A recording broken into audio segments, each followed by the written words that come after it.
পরের প্রশ্ন। আসসালামু আলাইকুম। ওয়ালাইকুম আসসালাম। এটা সাধারণত মনে করা হয় যে টাই হলো ক্রসের প্রতীক, তাহলে আপনি কেন খ্রিস্টানদের লেবেলটা পড়েছেন? ভাই, আপনি খুব সুন্দর প্রশ্ন করেছেন, আর আমিও খুশি যে এই প্রশ্নটা করেছেন, যাতে করে ভুল ধারণাগুলো ভাঙা যায়। আপনি প্রশ্ন করলেন যে টাই হলো ক্রসের প্রতীক, খ্রিস্টানদের প্রতীক, তাহলে আমি কেন একজন মুসলিম হয়ে টাই পরে আছি? আর আমি জানি অনেক মুসলিম মনে করেন যে টাই এটা হলো ক্রসের প্রতীক। তবে আমি বিভিন্ন ধর্মের উপর একজন ছাত্র। খ্রিস্টানদের কোনো ধর্মগ্রন্থেই একথা উল্লেখ করা নেই যে গলার টাই হলো খ্রিস্টানদের ক্রসের প্রতীক।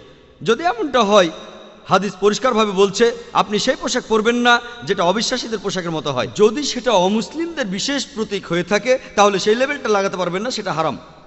আপনি বাইবেলে এমন কোনো কথা পাবেন না, বাইবেলে কোনো অনুচ্ছেদে এ কথা পাবেন না যেখানে বলা হয়েছে যে গলার টাই হলো ক্রসের প্রতীক। আমি আরও জানি যে অনেক মুসলিম পশ্চিমা কালচার পছন্দ করেন না, তাদেরকে দোষ দিচ্ছি না। আমি যেটা বলবো, আপনি যদি দেখেন অমুক জিনিসটা ক্ষতিকর, যদি আপনি দেখেন পশ্চিমারা কোনো খারাপ কাজ করছে, আপনি সেটার প্রতিবাদ করবেন। কিন্তু তারা যে ভালো কাজগুলো করে তাতে কোনো ক্ষতি নেই যদি সেগুলো মেনে নেন। আর যেগুলো নিরপেক্ষ সেগুলোতেও ক্ষতি নেই, এগুলো তো আপনার প্রতিবাদ করার দরকার নেই। কিছু মুসলিম পশ্চিমাদের কালচারটাকে এতটাই অপছন্দ করেন যে তারা সব কিছুতে প্রতিবাদ করে। তাই এই জিনিসটা কোনোভাবেই খ্রিস্টানদের ধর্মের প্রতীক নয়। এই প্রশ্নটা আমাকে পৃথিবীর বিভিন্ন জায়গাতে করা হয়েছে। আমি তখনও সবার সামনেই বলেছি, যদি কোনো মুসলিম এটা প্রমাণ করতে পারেন, যে কোনো সময় অকাট্য প্রমাণ করতে পারেন যে গলার টাই এটা ক্রস বা খ্রিস্টান ধর্মের প্রতীক, আমি সবার আগে টাই খুলে ফেলবো। আর আমি সবাইকে বলবো আপনারা কেউ টাই পরবেন না। টাই জিনিসটা কোনোভাবেই খ্রিস্টান ধর্মের প্রতীক নয়, এটা কোনো দিক থেকে ক্রসের প্রতীক না, এটা একটা কালচারাল ড্রেস। টাই নিয়ে গবেষণা করেছেন বিশেষজ্ঞরা, শোনা কথা না। বিশেষজ্ঞরা বলেছেন কিভাবে টাইয়ের প্রচলন হলো। কিছু বিশেষজ্ঞ বলেন ঠান্ডা আবহাওয়ার দেশে লোকজন টাই পরে তাদের ভারী জামা কাপড়গুলো আটকে রাখতো। দেখবেন ঠান্ডা দেশে লোকজন উলের পোশাক পরে, এটা কালচারাল ড্রেস, এটা খ্রিস্টানদের ধর্মীয় পোশাক না। আপনারা পৃথিবীর সব জায়গায় দেখবেন খ্রিস্টানরা টাই পরে। খ্রিস্টানরা যে টাই পরে আলহামদুলিল্লাহ আমি সেটা জানি, মুসলিমরা টাই পরে, হিন্দুরা টাই পরে। গলার টাই আসলে খ্রিস্টান ধর্মের প্রতীক না, এটা একটা কালচারাল ড্রেস। আর মুসলিমদের অনুমতি দেওয়া আছে যে তারা সেগুলো করতে পারবে যে জিনিসগুলো ইসলামিক শরিয়ার বিরুদ্ধে যায় না। যদি সেটা ইসলামিক শরিয়ার বিরুদ্ধে যায়, যেমন হাফ প্যান্ট পরা, এটাও পশ্চিমাদের একটা কালচার।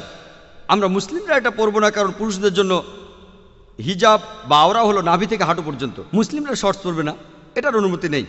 আপনি গাড়িতে চড়ছেন, গাড়ি আবিষ্কার করেছিল খ্রিস্টানরা, পশ্চিমারা।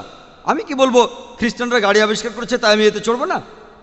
প্লেনের ক্ষেত্রে একই কথা, সেখানেও কি এই কথা বলবো না? যে জিনিসগুলো শরিয়ার বিরুদ্ধে সেগুলো করব না। টাই জিনিসটা কোনোভাবেই খ্রিস্টান ধর্মের প্রতীক না। গলার টাই, লোকে বলে এটা নাকি ক্রসের মতো দেখতে। টাই খুলে উপরের অংশটা সোজা করে ধরেন, ক্রসের মতো দেখাবে। আমি বলি আপনারা যে কুর্তা পরেন সোজা করে ধরেন, সেটা আরো বেশি ক্রসের মতো লাগবে। তাই আপনি নিজের কল্পনা দিয়ে চলবেন না, ও কুর্তা তো ক্রসের মতো দেখতে তাই আমি কুর্তা পরবো না, এটা কি বলতে পারি? এমন কথা কি বলতে পারি? আর নবীজি বলেছেন যে পোশাক কোনো বিশেষ একটা ধর্মের প্রতীক সেই পোশাকগুলো পরবে না। টাই জিনিসটা খ্রিস্টান ধর্মের প্রতীক না, এটা একটা কালচারাল ড্রেস। এটা ফরজ না যে অবশ্যই পড়তে হবে, আমি কথা বলছি না। যদি না পড়েন আলহামদুলিল্লাহ, কোনো সমস্যা নেই। তবে আমি মাঝে মধ্যে পশ্চিমা দেশে যাই, এটা পড়লে অনেক রকম সুবিধাও আছে। আর ইসলাম যদি নিষেধ না করে সেটা পড়তে আমার আপত্তি নেই, কিন্তু ইসলাম যদি নিষেধ করে আমি এমন কিছুই পরবো না যেটা ইসলাম নিষেধ করে, আমার লাভ হলেও না। তবে এই গলারটাই আলহামদুলিল্লাহ ইসলাম এটার অনুমতি আছে, তাই এটাতে কোনো সমস্যা নেই যদি মুসলিমরা টাই পরে। আশা করি উত্তরটা পেয়েছে।